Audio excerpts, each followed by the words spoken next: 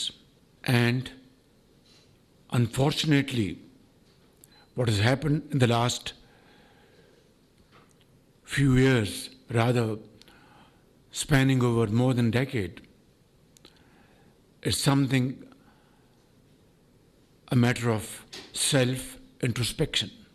Back in 2010, when NFC award was being discussed, the province of Punjab, I said, Punjab is ready to contribute whatever amount is required to meet my brother Aslam Raisani's demand.